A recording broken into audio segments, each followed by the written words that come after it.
déjà compris, on est maintenant aux présentations.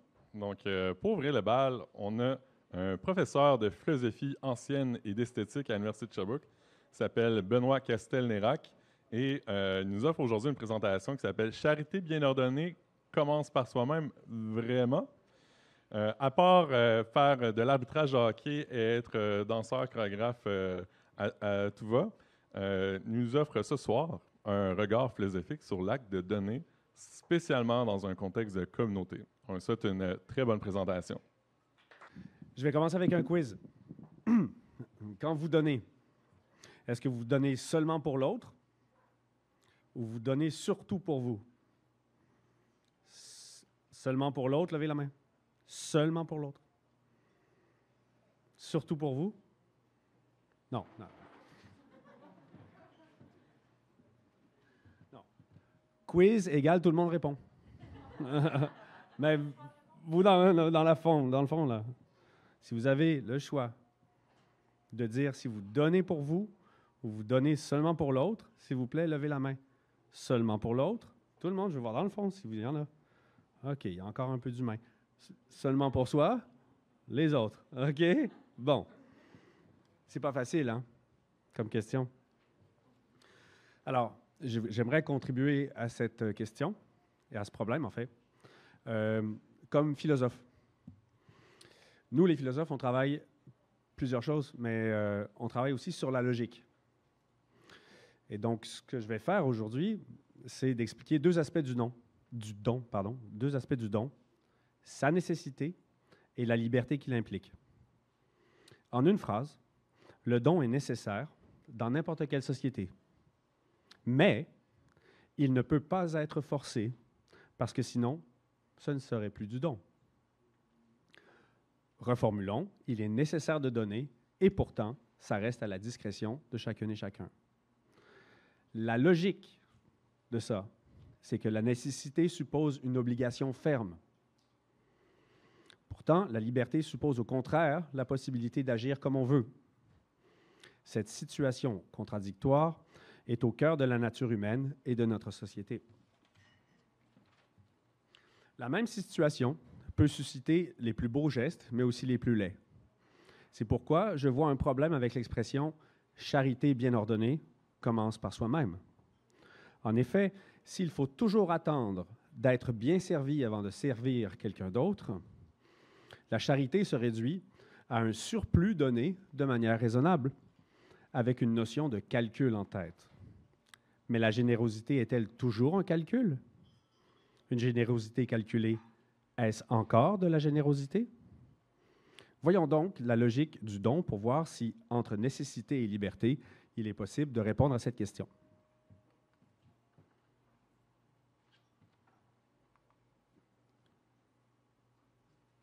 Donc, la nécessité en logique, si je résume ça rapidement. Vous pouvez le lire sur le slide comme moi. C'est une condition sine qua non, sans quoi quelque chose est impossible. Une expression latine que vous utilisez peut-être ou que vous utiliserez demain, c'est sûr. Donc, sans laquelle quelque chose est impossible. Par exemple, il n'y a pas de fumée sans feu. OK, good. Il n'y a pas non plus de vie, right? Pas de fumée sans feu, pas de vie sans eau. Ouais, bravo, avec une petite pieuvre en bonus. OK, donc, pour illustrer la place essentielle du don dans toute société, j'ai choisi de vous lire une page de Marcel Mauss. Le texte, son texte, Essai sur le don, a fêté son 100e anniversaire cette année. Il est écrit en 1923-1924, on est maintenant 100 ans après. C'est un texte fondamental pour la sociologie, l'ethnologie, l'anthropologie, etc. Sa contribution a été dans toutes sortes de domaines en même temps, mais à partir d'un point focal précis qui est le don, la générosité, ses obligations, sa réalité dans les sociétés primitives. En écrivant ça, Mauss était vers la fin de sa carrière. Donc, il est né au 19e siècle et il était un des derniers à avoir eu des contacts avec des sociétés qui étaient encore primitives en Asie, Polynésie, en Amérique, et surtout en Amérique de l'Ouest. C'est lui qui a mis vraiment l'accent sur une notion que vous connaissez tous, qui est le potluck, ou le potlatch. OK? Donc, voici la référence, pour être bien scientifique. Ça a été publié dans l'année sociologique. C'est repris maintenant dans les collections PUF, collection Quadrige. Donc, vous l'avez en petit livre. Voici potlatch, comme il l'écrit. Et ça se prononce, donc ça vient du chinook. Et ça se prononce quelque chose comme potlatch, avec un tch à la fin. Pour être sûr de ne pas faire n'importe quoi. Je vais vous lire son texte. Vous allez voir, c'est superbe. Il y a tellement de mots, mais il y a tellement de belles idées. Donc, j'y vais. Un chef doit donner des potlatches pour lui-même, pour son fils, son gendre ou sa fille, pour ses morts. Ah oui, il faut que je vous dise, c'est quoi déjà un potlatch? Merci de me l'avoir dit. OK, un potlatch, c'est une fête où, ben, je ne sais pas si vous avez fait un peu d'entrepôt, mais c'est une fête où quelqu'un donne à quelqu'un d'autre d'une manière rituelle. Et ça peut impliquer des clans, des tribus, ou tribus et tribus, soit nationalement, et des fois même c'était des réseaux internationaux. Donc, on pouvait aller très loin pour donner un potlatch. Ce qu'on faisait, c'est qu'on réunissait tous ces biens, nourriture, femmes, enfants, vêtements, armes, chevaux, etc. On les amenait chez quelqu'un et on disait, tout ça, c'est à toi. T'en fais ce que tu veux. Et donc, pendant une semaine, tout le monde consommait tout ça. Et à la fin, ce qui restait, il arrivait parfois qu'on le brûle. Et la personne, dans un excès de générosité, pouvait même brûler sa propre maison. Il pouvait brûler ses propres biens parce que dans la relation donateur-donateur, il allait de toute façon recevoir la même chose la saison d'après.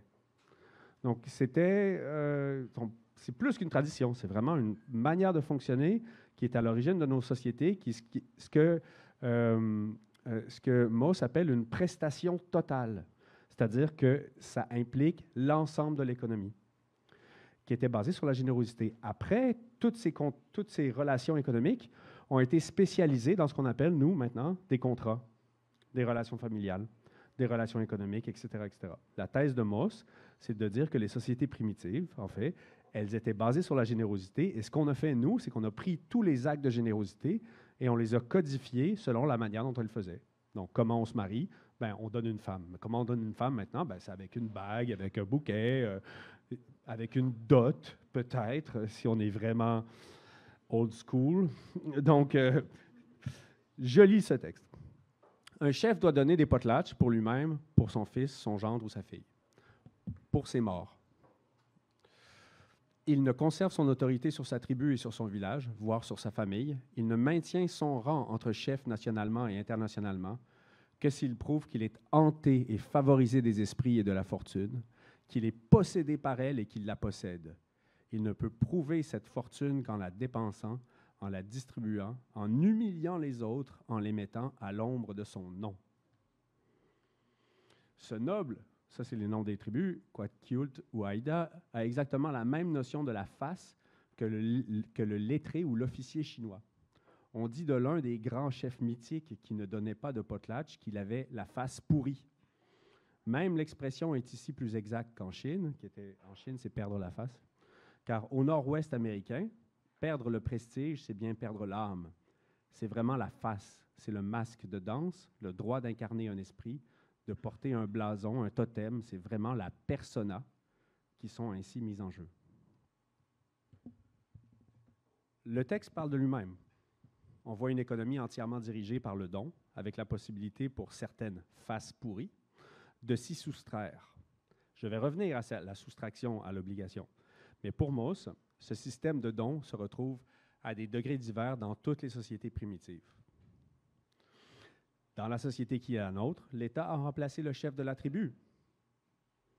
Il contrôle l'économie par un système qui ressemble de loin au potlatch. Ce sont les impôts. Pourtant, les impôts sont beaucoup trop une obligation et beaucoup trop financières pour qu'on puisse en parler en termes de générosité. C'est à ce moment que la liberté entre en jeu. La liberté, en logique, donc, c'est de pouvoir se soustraire à n'importe quelle règle. Il y a quelque chose de fascinant avec le don. On peut facilement constater un acte de générosité, mais il est très difficile d'affirmer sans se tromper pourquoi le donateur a agi de la sorte. Alors, regardez ce petit schéma. Je ne sais pas si vous pouvez voir, mais on a des donateurs, là. Et ils donnent pour des raisons. Et ces raisons, on ne peut pas les identifier. C'est très difficile de savoir exactement pourquoi on donne. On sait ce qu'on donne, par contre. On voit la nourriture, l'argent, l'amour aussi, du temps que j'ai mis ici en T. Mais pourquoi? C'est la fonction de notre liberté. On peut donner son argent, son temps, son amour, n'importe quoi. Mais si on le fait pour qu'on nous rende exactement l'appareil, on a une réponse qui est une drôle de réponse, c'est-à-dire que dans ce cas-là, c'est un simple échange économique. Je donne quelque chose pour la même chose. C'est une réciprocité directe. Et dans ce cas-là, même si ça peut être à notre discrétion, on donne pour recevoir. Échange économique de base. La liberté est peut-être là, mais c'est un marchandage, en fait. D'accord?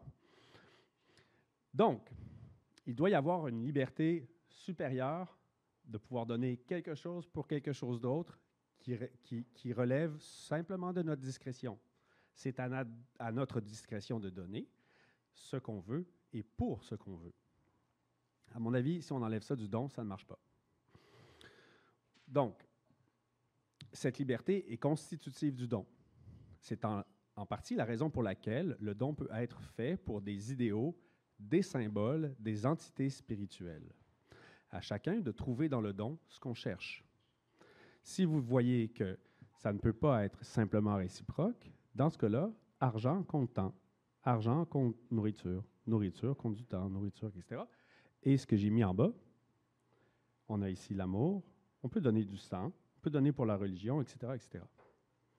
Et dans ce cas-là, le don, on sait ce qu'on donne, mais ça peut devenir complètement symbolique.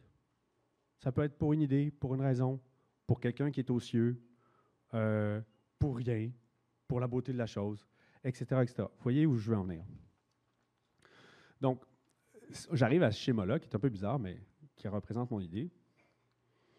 C'est que entre l'un et l'autre, ici, on a une dimension de liberté qui fait que ça nous appartient de choisir pourquoi on fait ce qu'on fait. Qu'est-ce qu'on croise avec quoi? Et dans ce domaine-là, on est libre de choisir, et on peut même choisir des symboles et des raisons tout à fait propres à nous. Donc, pour finir, je pense que où est-ce qu'on en est maintenant, nous, au 20e siècle, 21e siècle déjà, on a la logique de base entre égoïsme et altruisme. C'est les deux termes qui sans doute vous viennent déjà en tête quand vous m'écoutez. Et ce sont deux termes qui sont vraiment récents, en fait. Fin 18e, milieu 19e. Égoïsme vient du grec, égo, qui veut dire je en grec. Donc, égoïsme, c'est le fait de ne penser que par soi, pour soi et pour soi-même. Altruisme vient du latin alter, qui veut dire l'autre. Donc, c'est penser à l'autre. Là, ici, on a un combat entre les Grecs et les Romains. Donc, les Grecs qui représentent l'égoïsme, donc le fait d'être centré sur soi, et l'altruisme, qui est la générosité pure et brute. Donc, pour résumer et finir, bien que nous soyons libres de donner pour des raisons qui nous regardent, même très intimement, on voit bien que si l'on ne donne que par égoïsme, le don n'est qu'une autre manière d'acheter quelque chose. Et là, dans ce cas-là, on achète ce qu'on veut. La paix, des votes, le paradis. C'est un geste économique où il n'y a apparence de générosité, mais finalement aucun désintérêt. Pour que le don conserve son identité comme geste, il doit tout d'abord valoir pour lui-même en dehors de toute autre considération possible. Il faut qu'on puisse voir le don. Ça se vaut pour soi. On donne parce que c'est bien de le faire. En effet, je pense, c'est ma contribution comme philosophe, c'est une affirmation dure, c'est le ciment de la société. Nous partageons entre humains. Il doit y avoir quelque chose d'altruiste. Nous le faisons pour l'autre, sans attendre de retour. Sinon, la signification même de don disparaît. Il devient donc possible de se sacrifier pour quelqu'un, mourir de sa propre générosité, contre l'intérêt et contre la survie, dans un acte animé uniquement par l'amour du prochain. Alors là, c'est sûr que vous avez en tête la scène du Titanic où Jack meurt. Et ce qui est fou, c'est qu'elle finit par le récompenser en envoyant un diamant dans le fond de l'eau. Mais bon. D'une situation contradictoire impliquant la nécessité et la liberté, nous passons donc à une situation paradoxale. Le pur altruisme. Pour revenir à ce que je disais au début, ce pur altruisme fait partie de la nature humaine. Autant la générosité que les problèmes philosophiques qui en découlent font partie de notre nature. Et il y a une chose que je voulais vous dire en terminant, c'est que les questions intellectuelles, aussi complexes soient-elles, sont toutes petites devant la beauté et l'importance vitale pour l'humain de donner à son semblable. Je vous remercie. Et je vais terminer par la même question qu'au début. Qui est-ce qui donne pour soi? OK. Et est-ce qu'on donne pour les autres? Oui, là, pas le choix. Hein? Merci. Merci pour la présentation. Tu sais, je pense que la scène t'a donné du temps, puis toi, tu l'as remercié en lui donnant du papier. Il y a vraiment quelque chose de poétique là-dedans. Est-ce qu'il y a des questions? On a un micro en arrière. Sinon, on va demander à Benoît de répéter les questions ou moi, je vais les reformuler. Oui. Donc, Je pense qu'on n'est pas assez nombreux pour que je puisse pas vous entendre. le micro est juste à ta gauche, si tu veux y aller. Émilie va nous ouvrir ça. Il n'y a pas juste égoïsme et altruisme comme mot en plus. Hein, il y en a plein là, à analyser. Philanthropie, par exemple. Okay. Bon, merci. Vous m'écoutez? C'est clair? Oh, je vais m'approcher un peu plus et vous m'écoutez? OK, là, ça va. Juste une question encore au niveau philosophique, mettons. Comme vous avez dit, si un don est seulement quelque chose qui est donné librement, pas forcé, ça veut dire qu'enfin, c'est seulement le donateur qui sait si c'est un don ou non. Donc, il y a un fait là intérieur à la personne qui donne. Mais il y a aussi, comme vous avez commencé avec le potlatch, le fait social de donner. Ça me suggère que ces deux affaires-là, le sentiment ou le fait de savoir que tu as fait un don de votre propre volonté, et le fait social de transférer un bien ou un service entre personnes, c'est vraiment deux affaires très différentes et on doit les considérer vraiment comme deux phénomènes assez séparés. Est-ce que ça c'est plus ou moins d'accord avec la direction que vous prenez? Ou? OK. C'est tout à fait juste. C'est sûr qu'en compactant autant d'informations en 12 minutes, il y a des croisements qui se font qui sont peut-être un peu involontaires de ma part. Ce qui est involontaire de ma part, c'est de dire que tous les dons se résument à une forme de potlatch. Je pense que le potlatch est surtout là pour expliquer en grande proportion la place du don dans une société et à quel point, en fait, la société repose sur la générosité. Et ça, c'était ma manière d'expliquer, en fait, en grand, ce qui se passe en tout petit chez nous. Et c'est beaucoup plus subtil d'expliquer ce qui se passe dans le fond de soi que d'expliquer, c'est beaucoup plus subtil et difficile que de l'expliquer en grand. Donc, j'ai commencé à l'expliquer en grand. Ensuite, en petit, c'est la deuxième partie, c'est toute la liberté que vous avez exactement pointé du doigt. C'est-à-dire, il y a une discrétion. Et c'est à la personne de dire, ou de savoir, ou de penser, ou d'avoir l'élan, ou la nature, de donner pour quelqu'un d'autre, ou pas simplement pour soi. Mais ça, en effet, je pense que c'est quelque chose qu'on ne pourra jamais arbitrer.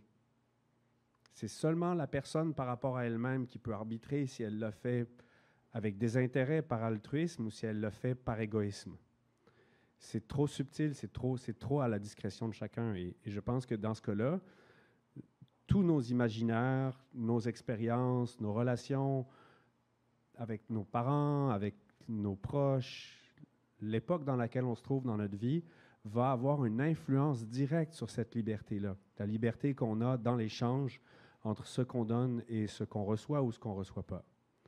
Mais maintenant, j'aimerais juste faire un point ici et ajouter une ligne de plus. C'est que si la chose est donnée en attendant un retour, la chose n'est pas donnée. Quand on donne, on n'attend pas de retour. Il est possible que quand on donne, il n'y ait pas de retour. C'est quelque chose qui est vraiment, je pense, très important pour garder le don, pour conserver au don ce qu'il est. C'est-à-dire que donner, c'est donner.